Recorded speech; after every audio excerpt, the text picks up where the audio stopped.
Welcome to the Underground, the Steel City Underground, the black and gold standard for Pittsburgh Steelers coverage. Now, here's your host, Joe Kuzma and Brian E. Roach. Hello, everyone, and welcome to another edition of the Steel City Underground podcast. My name is Joe Kuzma. Welcoming back my good colleague, buddy, and friend, Mr. Brian E. Roach. Brian, what's going on? It's it's a beautiful day. It's a beautiful week. It's a beautiful, still, week. riding the crest of the Ohio State defeat of Texas. Looking forward to another beautiful weekend with two victories that I will be enjoying. I'll tell you what, man, it's a wild start. College football, what a week, man. I mean, you had some games like Thursday, like my alma mater, Youngstown State. They usually start like on a Thursday. Smaller colleges, you get some of those Thursday games, they leak out into the weekend. You had Sunday games, you had Monday night game with Bill Belichick with UNC and TCU. There was a lot of high profile stuff going on with college football. Now that was like the appetizer, though. Like, now you get the pro football mixed in with this, and you've got a Thursday night game, a Friday night game. It's in Brazil, and your normal slate. You got Sunday, you got Monday, all kinds of good stuff. For all intents and purposes, for what we're going to be speaking about, it's finally football is back. Steelers and Jets, Sunday, 1 o'clock on the road in New Jersey. They're not the New Jersey Jets. They're somehow the New York Jets. They're not. Yeah, East Rutherford, New Jersey, and might be an invasion of Steelers fans there because they're saying something like 48% of the tickets, and it doesn't help that Labor Day weekend they just did a no fee sale, and I was like looking at it and I was like, oh my goodness, like there was a lot of tickets that were still available for this game. I mean, Jets fans are they're speaking with their wallet right now, and they're not spending the money. And I mean, it's almost unheard of. We didn't get to do our show about traveling and stuff, but how frequently can you go and just pick up tickets straight off of Ticketmaster, not resale, direct from the team, and have your pick of the litter anywhere you pretty much want in the stadium? I mean, it doesn't happen that way pretty much anywhere, especially when the Steelers are the main attraction coming in as the away team. That's true. I considered going myself, but then decided I didn't want to. You know what? I was considering going myself too. But bigger things, bigger plans on the horizon are kind of taking a toll on that. So when you got a little bit of the luck of the Irish on your side, I'm just gonna have to be like, New York can wait. They'll have another chance. They'll play the Giants or something instead of the Jets. But it was very salivating though. This would have been a less expensive trip, ticket and everything else than even Atlanta was last year. Atlanta was pretty easy to get into, but still they have fans, you know what I mean? I don't know what this is going to look like from the Jets side of things. Do they care? Like, I don't even think they care enough to show up and boo, like be mad at Aaron Rodgers. Who knows if they're even mad at Aaron Rodgers for what went down there and what could be a revenge game. Yeah, I don't know. There always seems to be this random Jets fan every place I work, right? It's not like there's a slew of Jets fans. Like when I worked up in New York, there was like one Jets fan guy that worked near there. I work down, now near closer to Philly, and where I work, one Jets guy is like a Jets fan. And like they may not even watch the game. I don't even know. They may be like, well, I'll find out what happened after. Hope they win, but hoping for the best. We'll see. Like, I don't know. I don't know how to. Neither one of them would be what I would consider a rabid or even moderately interested fan.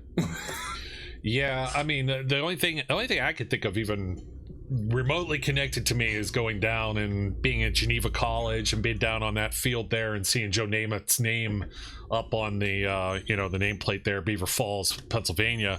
So that was always kind of cool. And Joe's still kicking, man. I mean, we've lost a lot of legends, and that guy's still out here like hawking hearing aids or whatever, and insurance and whatnot. So that's kind of fun. But it's been a sad state of it. You don't even hear anything out of him anymore.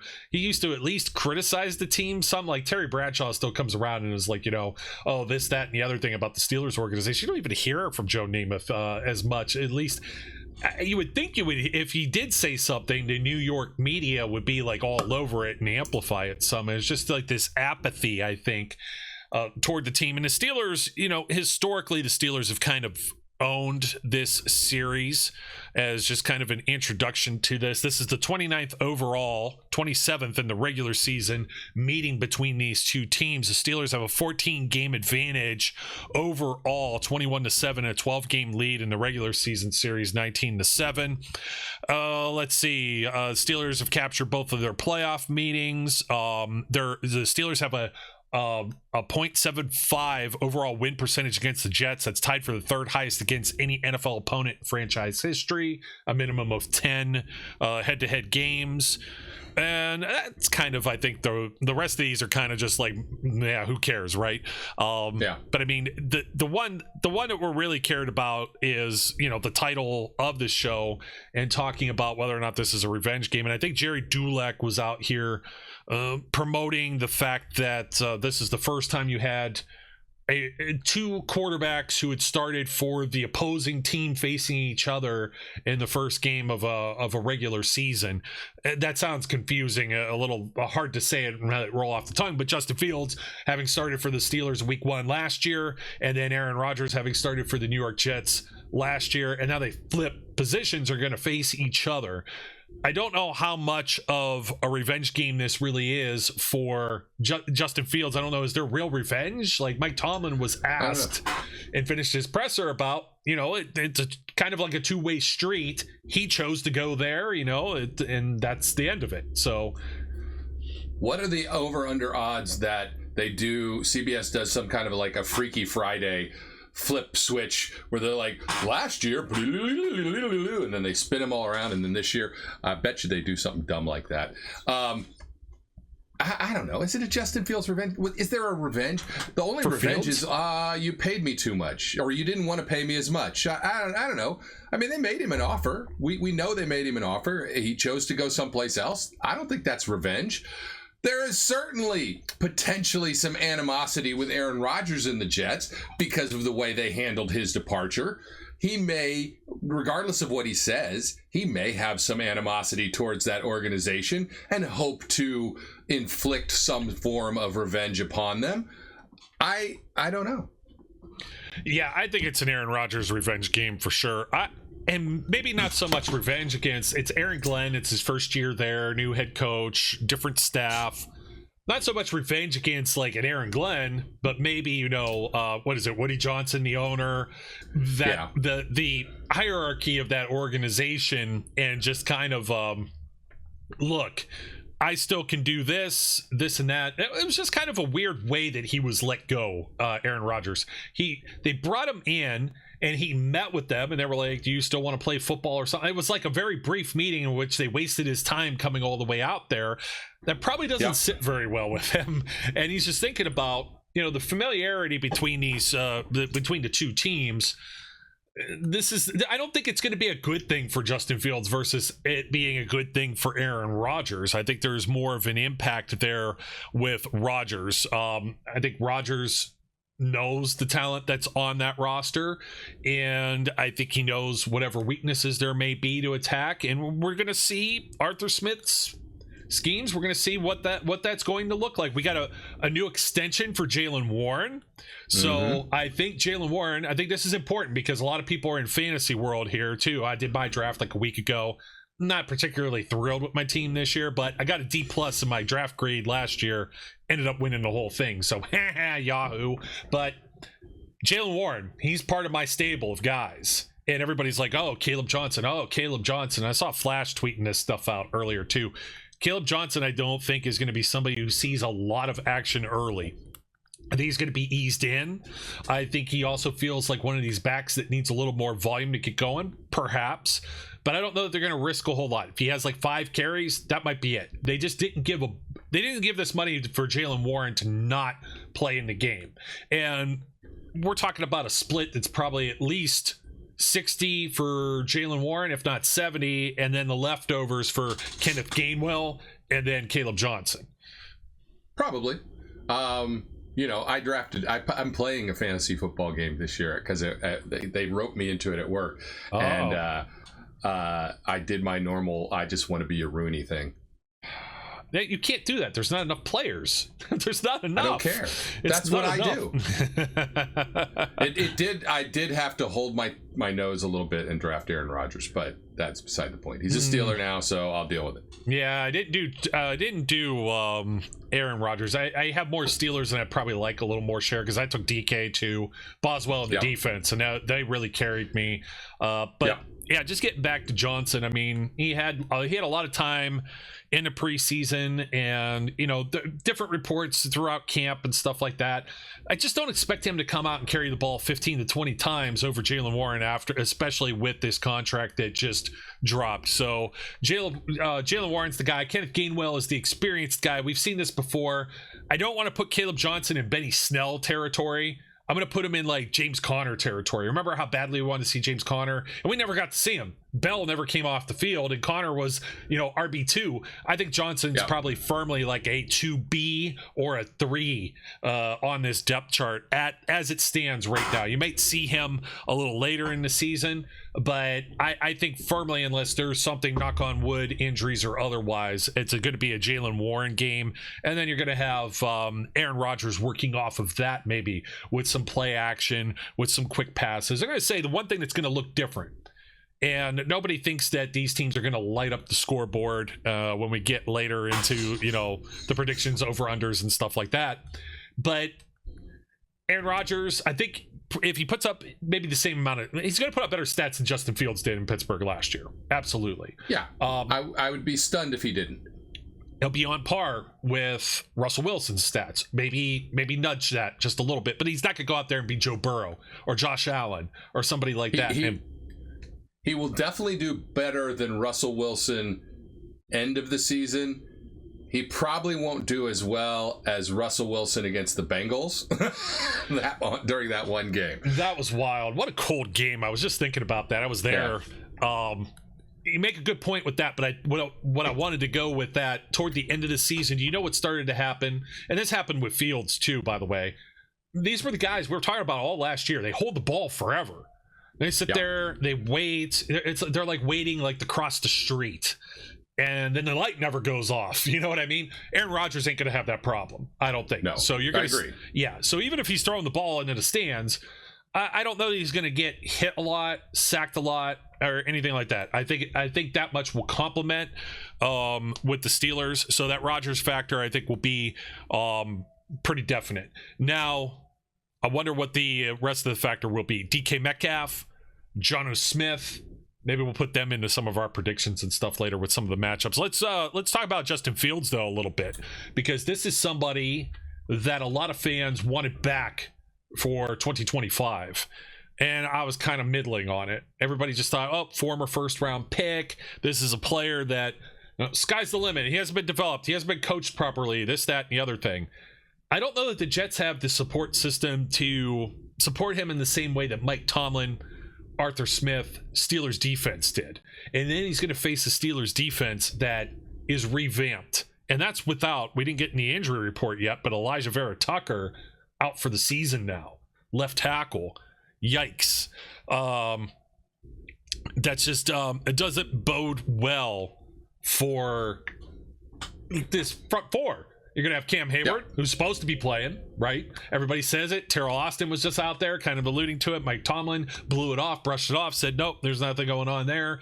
And then you're going to have Keanu Benton. Derek Harmon, of course, ruled out. And then you've got Alex Highsmith. Green lights on for him, Mike Tomlin said. Light might even be on for Nick Herbig. You got TJ Watt. Everybody else you got, Patrick Queen. You got Peyton Wilson. You got Cole Holcomb backing them up. I don't know where Justin Fields is going to go with the ball, because when he takes forever and he tries to run, there's not going to be anywhere to run. Jalen Ramsey's going to come up there and clock him, if anything. You still got Joey Porter. You still got Darius Slay. You got Juan Thornhill. Chuck Clark could have a revenge game here, too, because he played with the Jets. There's a lot of, similarities between these teams, or people have been between both organizations. And, of course, Deshaun Elliott. I'm looking for like a stifling, like almost kind of like they're going to set the bar because it's going to be sloppy extension of preseason September football, we're going to set some lofty expectations by what the Steelers do, I think, against the Jets in this game. Unfortunately, I think they're going to look that good, and we're going to have to be like, okay, let's pull back a little bit when they play somebody else or they have somebody else that they face that's the starting quarterback or a different offense. It's going to look a little different. But I mean, I'm not particularly afraid of Garrett Wilson or Breece Hall or any of the weapons that the Jets have. And a lot of people are looking at this to be a low-scoring affair, and I think the Steelers are just their defense is going to be the main factor in the outcome of this game. As we start early in the season, I much prefer to take a very cautious approach to my expectations. For the simple fact of what you said, preseason carryover. A lot of starters didn't play. A lot of starters didn't play at all. Not even a single snap in the preseason. I reserve judgment on just how dominant I think this team is going to look right off the bat. I am cautiously hoping for a victory in a game that I think could just be fugly. Yeah, it could be fugly. Sorry, Elijah Vera Tucker penciled in as right guard, not left tackle. Reading my charts wrong. Another familiar name that was on, I guess I should just jump into the injury report real quick while I got the idea.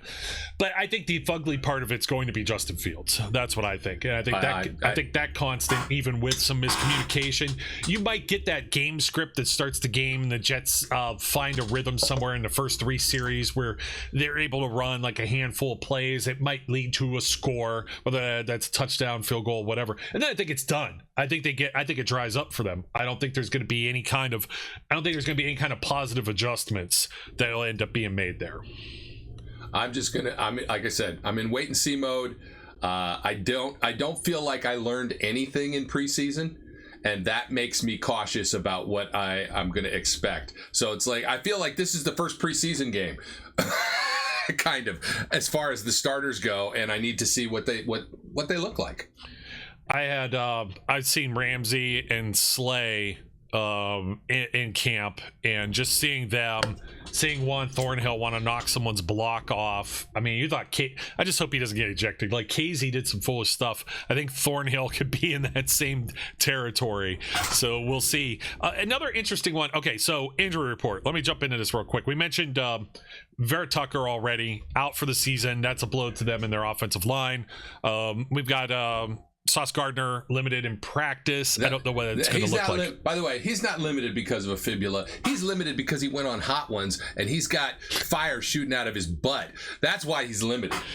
if you say so. DMP too was Chukwuma Okorafor. We remember he's a reserve tackle now with the New York Jets, and Tyrod Taylor, backup QB. So if something happens with Justin Fields, I'm not sure who they got. Let me see if they got somebody further down their depth chart here. Not on their official one, but they may have someone. I don't even know that they have somebody on the practice squad. They have an emergency quarterback. It's an unofficial depth chart. I'm going to look at their roster real quick. No, I'm only seeing Taylor and Fields. So unless there's some other transaction, let's see. So they're on the official roster. Oh, Brady Cook out of Missouri, rookie, as on their practice squad and could be elevated maybe as an emergency quarterback. Emergency quarterback. We'll see what Taylor ends up doing, but that's kind of not a great situation for them, particularly you're down an offensive lineman and the communication on the interior all of a sudden starts to collapse. Yikes. It's, who knows what happens there. I'm not advocating to hurt Justin Fields, but that you're one step away from their season already being over, essentially tanking for, I don't know, are people still tanking for Arch Manning after that game? Not after that game, they're not. As I said to my brother, the real question is Arch Manning just not that good, or is that defense actually better than they were last year? And I don't know the answer to that, right? Again, it's still early in the season. These guys are not, they're not who they're going to be at the end of the year. We'll see how they trend out. I'm glad we got a win, but I'd like to see a little more offense than that. Yeah. Well, you know what? First time quarterback playing, so many new players, and not to talk about just Ohio State, but it was kind of a joke of well, Ohio State did this, and you've got Matt Patricia's a new DC there, and it's like, well, that made Arch Manning, and it's the first game. They're sloppy too, right? And you're playing, it's 1 versus 3. So Arch Manning can come out next week and just light it up. But now all of a sudden, like, there's people that are completely, they've jumped off the bandwagon. And it's like, oh, after one game, come on, folks. I'm like, one game isn't going to define a career. But at the same time, has he had a career yet? You know, he's just kind of living off the namesake. On the Steelers side, injuries. We've got Derek Hartman rolled out already by Mike Tomlin. He says he's the only player that's actually out. Nick Herbig is questionable. Alex Highsmith, Calvin Austin III are looking to be ready to go. In fact, they're not even on the injury report. Only Herbig and Hartman were. So that was as of that was as of the Wednesday injury report. I don't know that we're going to have an update before we close out this show. So keep an eye out on our socials and everywhere else as we update you on that. But it's nice to be mostly healthy coming into this. How are you going to get to watch this game? We usually do this in a segment real quick on this show too. So let me pull up. I've been dying to see this map. I got to see the map. I need the colors on the map to make sense to me. It is red. Everybody this is the game. They set this up week 1 for CBS, 1:00 kickoff. You've got Iron Eagle with JJ Watt this year because Charles Davis went over to college football now, I believe. Oh. So yeah, I think Charles Davis is now a college guy, and then Evan Washburn. So they've replaced Charles Davis with JJ Watt. That would be interesting. You know, I have to ask questions. Go back to the map because I have to ask questions about that. Yeah, you're going to ask me, and I don't have it ready yet. I don't know who the other colors are because I didn't care. I need to know who green is. Why? Because I need to know why green is up in the one corner, and I need to know who blue is. I'm assuming blue is Indianapolis. Yes, it is. And maybe Jacksonville or Miami. You're correct. Miami Dolphins at Indianapolis Colts in the blue. Okay, that makes sense. Raiders. Right? I buy that. Raiders and Patriots. Oh, Charles Davis is actually on the Colts and Dolphins game. I thought he was doing more college football. Maybe that has to do with his travel. So Andrew Kellogg, Iron Eagle farted near him, and that was it. He was like, "No, I'm out." They were a good crew. I actually enjoyed them. I had them a lot last year. I really enjoyed Charles Davis more than anybody. I like Charles Davis. We'll see. As I said, I like. I don't know if I like Iron Eagle, but I like Charles Davis. Yeah. That's why I blamed it on Iron Eagle. And then Arizona, you said New Orleans. Green was the Pats. Green was the Pats. Yeah, Raiders and Patriots are in the green, and then the Cardinals. And Saints are in the gold. Why up in northern Seattle or northern Washington and Idaho? Spokane? Why? I don't know. I can't figure that out. Do they need it? Is it like, well, we got to play something? You'd think they just put the Steelers game on. I honestly believe there's better chance that there's more fans wanting to watch that there than there are that stupid Patriots game. Well, if we happen to have any Steelers Nation tuning in from the Spokane, Washington area or the northern little tip of Idaho there into Montana, ping us and just say, what the hell? It's your station managers it's somebody up there is a Raiders or Patriots fan, and more than likely or probably more recently a Patriots fan than anything. Those are, let's put it that way, that's not a marquee matchup. And in fact, the reason this one is because it's Rodgers against his old team in a New York market. Yes. That's the reason. Otherwise, this game, it wouldn't be. You're right. Yeah, no one would care about this one. In fact, that whole slate is pretty blah when you're talking about Dolphins, Colts, and then Cardinals and Saints as well. So that just not the best pick of the litter here. But 1:00 game, MetLife Stadium, East Rutherford, New Jersey. We got synthetic turf. You got maybe 82,000 fans are going to be in attendance. About 48% of those were reported by somewhere, Ticketmaster, StubHub, whoever was doing it, said that the Steelers fans are buying them all up. CBS, Paramount Plus, NFL Plus if you're on a mobile phone, or watch it delayed after the game has already finished airing. Steelers Audio Network, 102.5 WDVE out of Pittsburgh, and 970 WBGG also out of Pittsburgh with Rob King. Max Starks now on the color. Rest in peace, Craig Wolfley. So Starks taking over that role again. And then Missy Matthews is your field reporter. There's also ESPN Radio is going to cover this nationwide with Steve Levy, Sal Palantonio, and Courtney Cronin. If you're on the satellite radio, the Steelers are on 106 for Sirius. XM is 383 on the internet, 826. Your referee is Bill Vinovich. And we've got a line of the Steelers -3 with an over-under of 38.5. Keep that in mind, Brian, when we make our predictions in a little bit. So, okay. our X factors of the game, the matchups that we want to be looking at. And we'll see if Sauce Gardner is healthy and playing, but it's probably going to be him and DK Metcalf. Maybe Garrett Wilson on the other side with Darius Slayer, Joey Porter. Did they move guys? Good question. Ramsey's got to be playing in the middle. Now they got a tight end there. They got a rookie tight end, Mason Taylor, that could be kind of interesting to keep your eye on. But against Ramsey, we're going to see. I don't know like where the Jets try and they got Josh Reynolds, they got Alan Lazard. I mean Garrett Wilson. Like, is there really a matchup problem when you're looking anywhere? Garrett Wilson's good. We know that, but he's had his flaws too, and we're gonna see if Justin Fields can deliver Wilson the ball, because he had a problem doing that with George Pickens. And I'd say Wilson is maybe an edge above Pickens, but I don't know that he's like he's definitely not a Jamar Chase or somebody like that. He's not elite tier Justin Jefferson. He may not even be a DK Metcalf type of player. Whereas, like I said earlier, Jonnu Smith, I take a look at. You got a load of dudes on the Jets defense. I will give them some credit. Their secondary, Sauce Gardner. They got Brandon Stevens. Andre Sisco and Tony Adams might have their hands full. Michael Carter might have his hands full as a nickelback. The rest of that secondary, it's going to be all that front seven. Will McDonald, Quinnen Williams, Harrison Phillips, Jermaine Johnson. You got Jamie and Sherwood with Quincy Williams and Marcelo McCrary Ball as your linebackers. Those are the guys they're going to have to make do, because you're going to have Freiermuth and Smith, I think, going all over the place, and you're going to be playing bigs probably, so you're going to have Warren maybe pounding the ball, and then all of a sudden it's going to be one of these little flip passes to a tight end, or you got one of these little tiny guys, Calvin Austin or Roman Wilson, that squirts out running a 4.2 or a 4.3 40. I think the Steelers got some exciting options here, and I don't like this matchup for the Jets. I don't try and who am I kidding? I'm going to sound biased, but I feel very optimistic about this game. Maybe like when you come back to me next week, week 2, after I see this, and then put that up against the Seahawks, I might have a little bit different of opinion based on some of those matchups and based on what Seattle does in their week 1 game. But this one, it's just there's a lot of unknowns, new coaching staff and things like that. I think Aaron Glenn will have the defense playing pretty well, but I don't know that the talent necessarily matches what the Steelers have at a lot of their skill positions.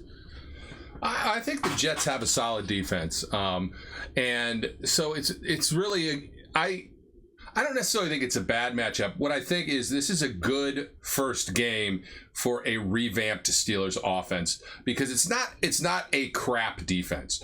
You're playing against some quality opponents, maybe not at the elite tier on all levels, but they should be maybe a top half of the league, potentially even a top 10 defense. And if so, this is a good sounding board for where this offense is. I wanted to mention this when we were talking about running backs. I agree. Jaylen Warren's going to get the bulk of the carries, especially initially. But I have a very, very strong feeling that what is going to happen with this group of running backs is whoever's hot is going to get the rock. Mm-hmm. And if they start running with Jaylen Warren and Jaylen Warren is getting nada, they're going to switch and try somebody else. And whether that's Gainwell next or Johnston next, I don't know. But I don't think that anybody in this group has the the resume to dictate they're the guy. And that includes Jaylen Warren, who I like a lot. So, I think there's going to be some feeling out to try and figure out what this running back group is going to look like and where they're going to move the carries, because I do agree. I think they are going to want to run the ball. The question is, are they going to be able to? And that is the one thing I will take away from preseason, is the answer to that seemed to be not so much. So we'll see. Yeah, and it's tough to say in that environment too what you're really looking at, and always. Yeah, always. Braylon Allen is the other running back. He carried the ball 92 times for 334 yards, 2 touchdowns last season. It was 3.6 average, so just under 4. Breece Hall had a 4.2, but was very shy of 1,000 yards himself in this offense. 16 games, 209 carries, only 876 yards, had 5 touchdowns. He did catch 57 passes for 483 yards. I guarantee you Justin Fields will be looking at him and Mason Taylor a lot as the pressure comes. He tries to make those reads. He doesn't have the first read. He's either going to take off and run, or he's going to dump off the ball. So it's going to be important for those, whether whoever has that assignment. I'm not going to say it's probably not Ramsey, unless if he doesn't get cleared out by a tight end or a third wide receiver out there. I think then maybe he might spy running back. It's probably going to be like Peyton Wilson, Patrick Queen, maybe even Cole Holcomb. I had another idea on this too. Oh yeah, Steve Wilkes is a name that you probably have heard of many times. He's the defensive coordinator for the New York Jets, and he's had so many stints around the league, usually only 1 year in those capacities.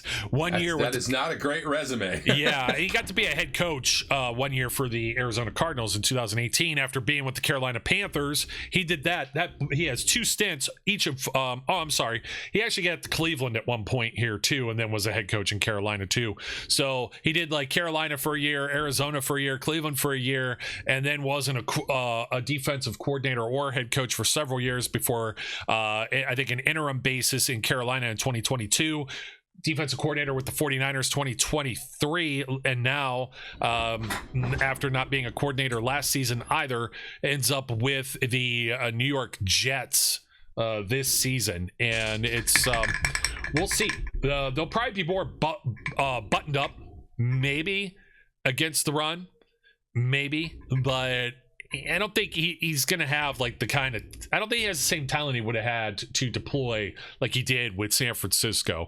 No, obviously. And Tomlin, they've been around long enough. I mean, he used to be in Cleveland, so they kind of know some of the schemes. They know some, they've seen this, right? They've seen some of what Steve Wilkes may like to do, so they're prepared for it. This isn't completely fresh. On the other side, though, on the offense, Tanner Egstrom,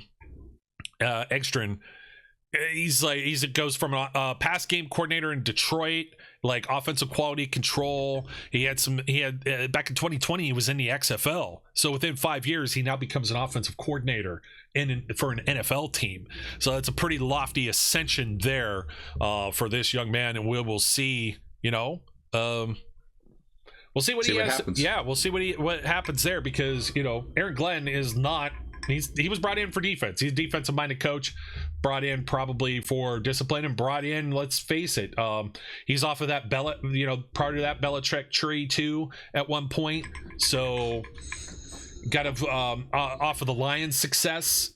So we'll see. Everybody's always trying to copycat. You know what I mean? You got both of the coordinators coming off of the Detroit Lions and getting jobs this season. So yeah, we'll see what Aaron Glenn does in his debut.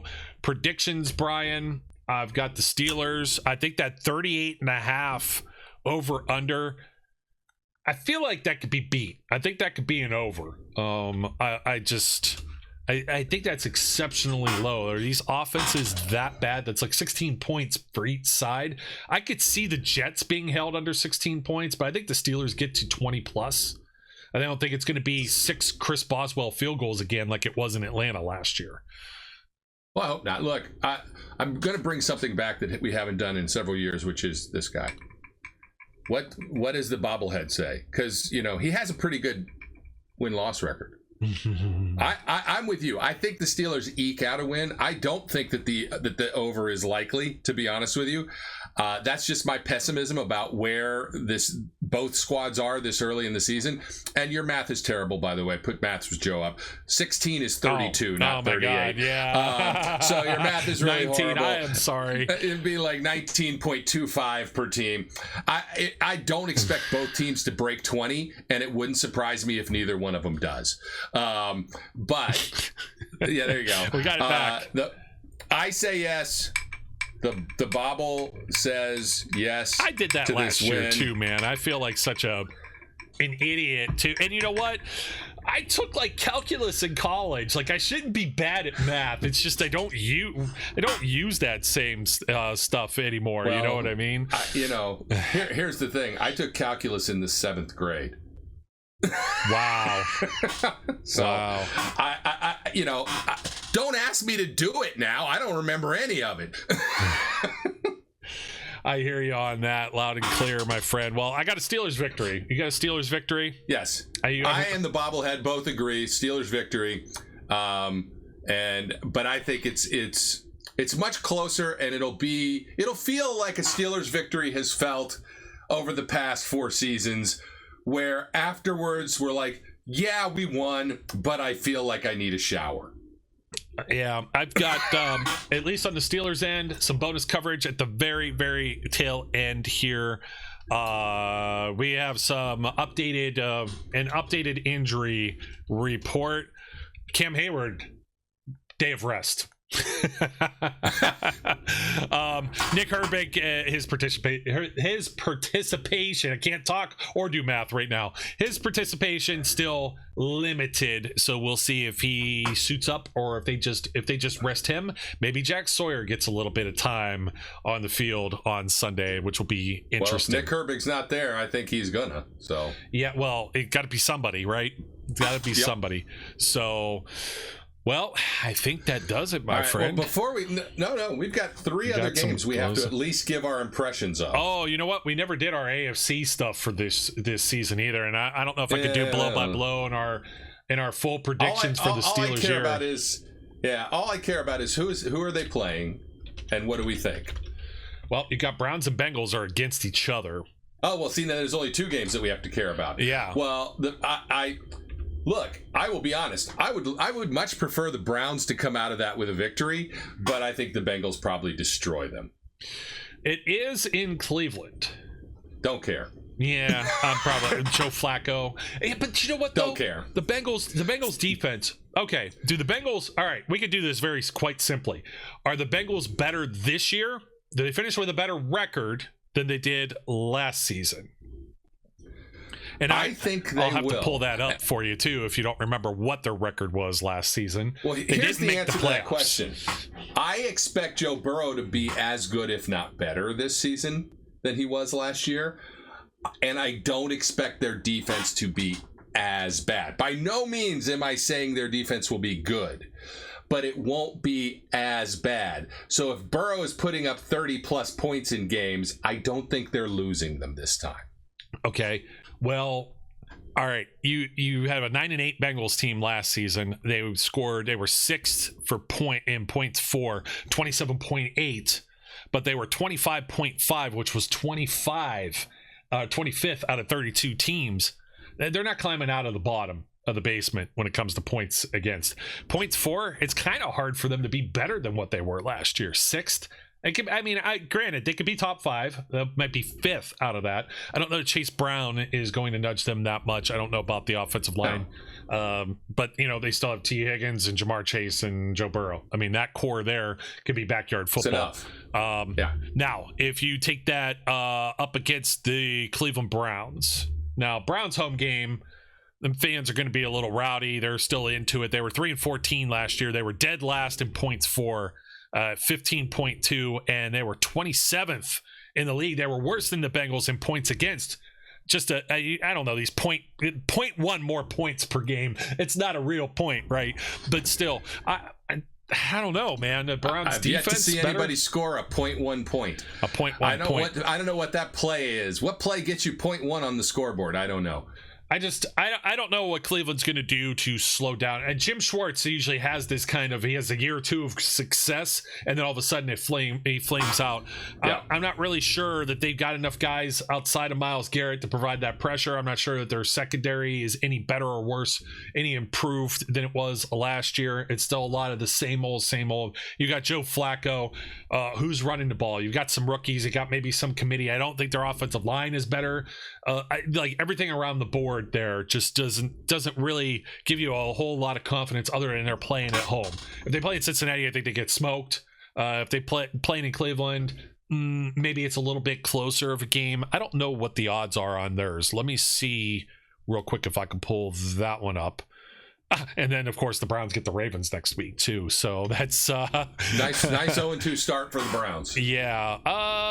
Unfortunately, I would love them to be 2-0, to be honest with you. Bengals are favored by 5, 47.5 over under. So they think Flacco's going to just air it out on that bad Bengals defense. It's a complete different. That's almost a 10-point swing from the Jets and Steelers game. Like I almost go with that number just on the Bengals side based on the way they've been able to score points and my lack of confidence in the Browns. But hey, you know what? I nod to the Bengals. I've said I think the Bengals end up winning that game. I will be very passively hoping and rooting for the Browns to be victorious, even though I probably will never go yay go whatever the name of their stupid elf is. Brownie, I think. Yeah, that's a skid mark. It would have been a better name. Still better than trying to be the Dogs or whatever they were trying to do. So it's still better. All right, who the Ravens got this week?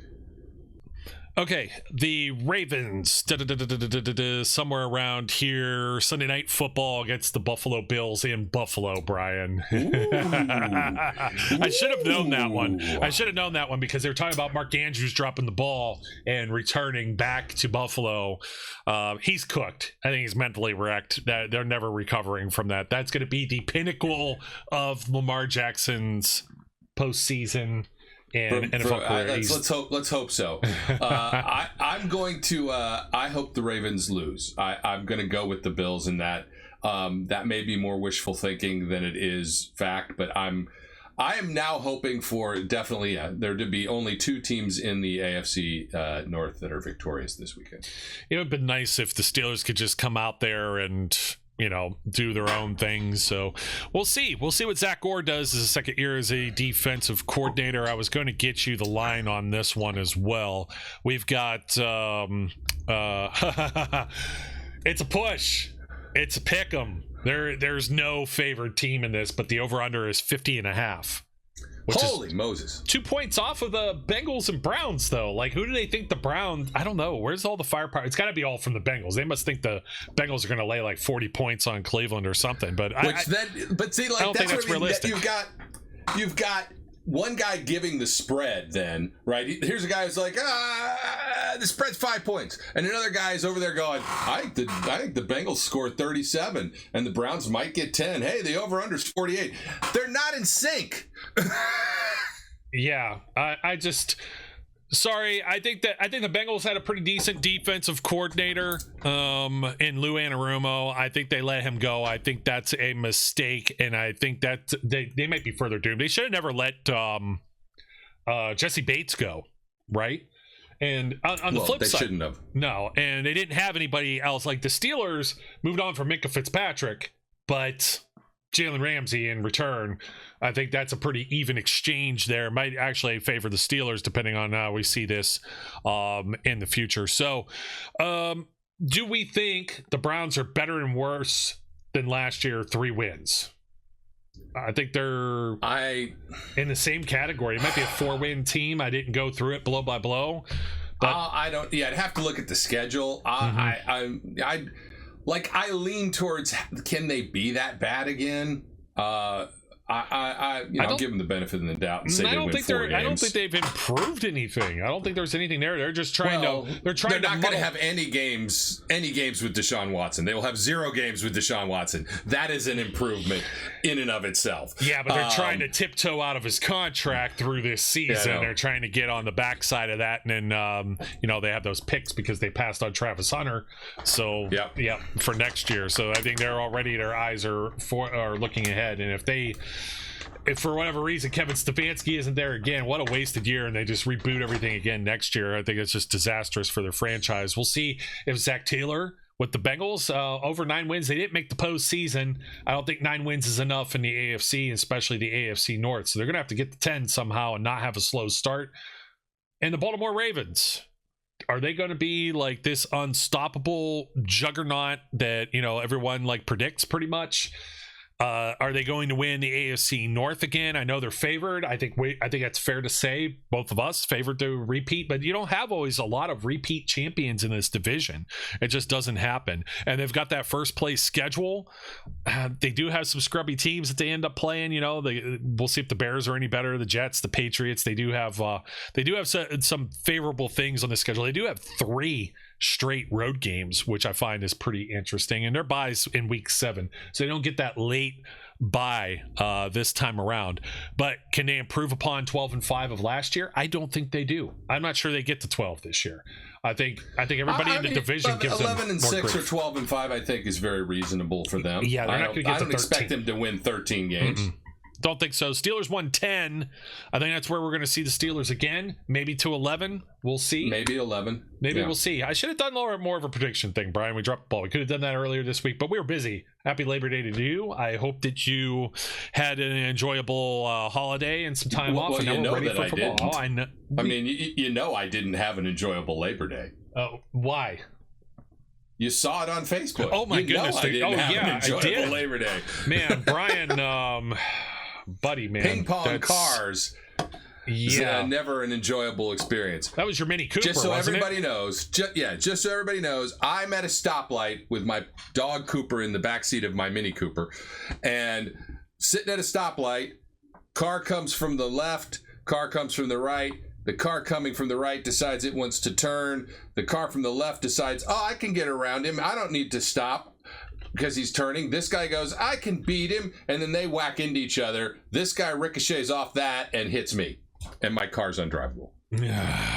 Annoying, but I'm glad it wasn't anything too catastrophic there on your end. You have no idea how annoyed I was. I trust me, man. I could feel it. I feel it coming through the camera right now. So, all right, folks, that'll do it for us. Let us know your thoughts. Steelers and Jets, 1:00 Sunday.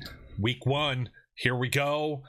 Aaron Rodgers era, a whole lot of change in Pittsburgh. This team compared to 3 years ago. Aaron Rodgers year. Aaron Rodgers year. I spelled it, rearranged the letters a little bit, right? And dropped the Y. You rearranged the letters and dropped the Y. But we'll see. It is a different era, though, for the Steelers. This will be their 4th straight different starting quarterback for week 1 after starting Mitchell Trubisky, then Kenny Pickett, and then Justin Fields last season. So that's each of your last 4 years. Now it's Aaron Rodgers' turn. Let's see if he has any different results. And I mean, man, this team... you don't recognize many of the players if you were there, even for Kenny Pickett's start a few years ago, week 1. Completely different looking team. Steelers, did the reboot work? This is the first step. And, these are the games that you can't take for granted. These are the ones that you need to get that dub because, like we were saying, Bengals and Ravens, it's a hotly contested division, maybe one of the best in pro football. It's either this one or the other North, maybe with the, the Lions, the Vikings, the Bears, and the Packers. That one's going to be hotly contested too. So Sure is. Don't forget to like, comment, and subscribe.